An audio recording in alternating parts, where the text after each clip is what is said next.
Daily though, it's Sunday afternoon. Hopefully you've been having a nice weekend. And for the rest of Sunday, here you go. 218. Ownership. Imagine this. A little small paragraph. A small boy drives 100 ducks to the lake with a tasseled stick. A mass of excited white. Can you imagine that? That small, tiny little boy chasing hundreds of dogs, and they're like flapping, walking, and running. The huge white kind of dust and feathers, and the boy only holding tiny little tassel stick. That's what he's talking about.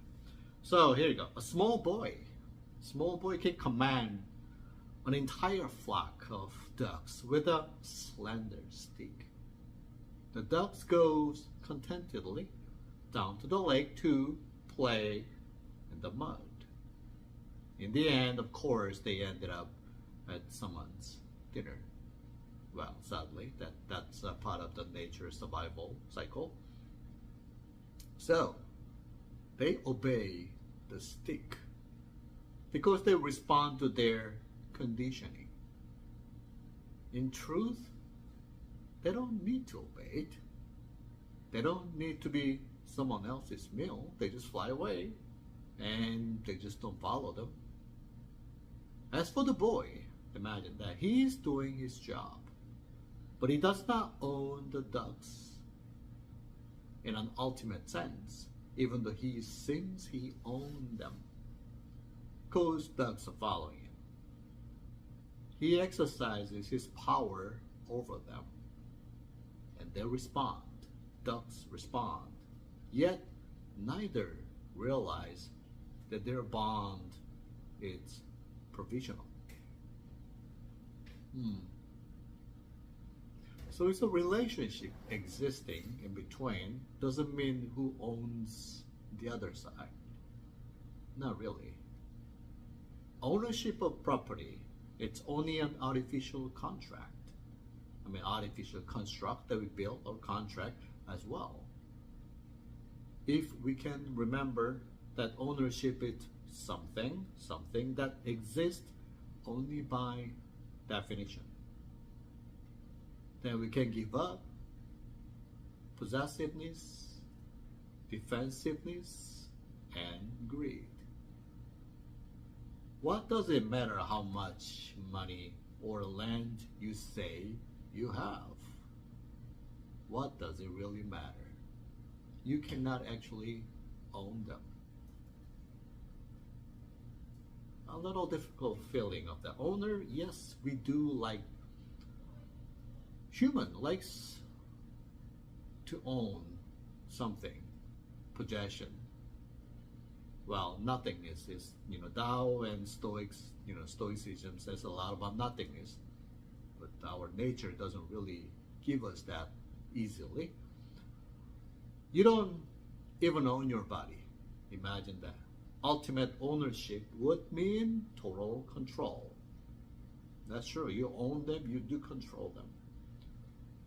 You never age. If you own your body, you never age because you can control them. You could make it as beautiful as you want it. You don't have to worry about it. Just make it beautiful.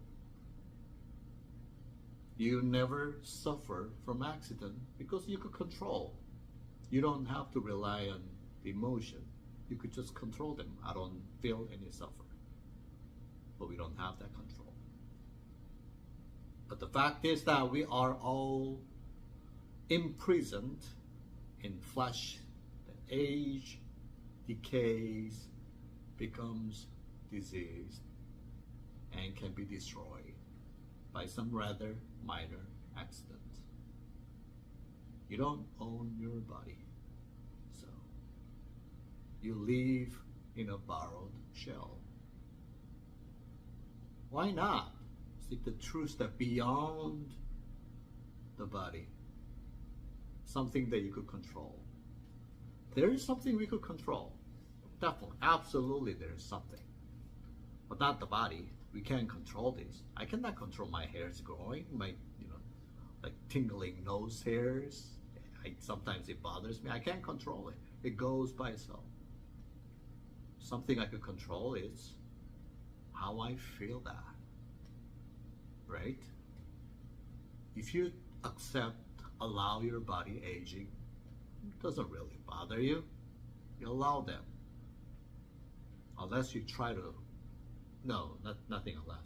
If you try to own them and try to control them, like your age, your decay, you're gonna start suffering yourself. So make sure that which you like to own, which you don't need to own. All right, thank you. Have a great rest of the Sunday. See you tomorrow on Monday. Bye.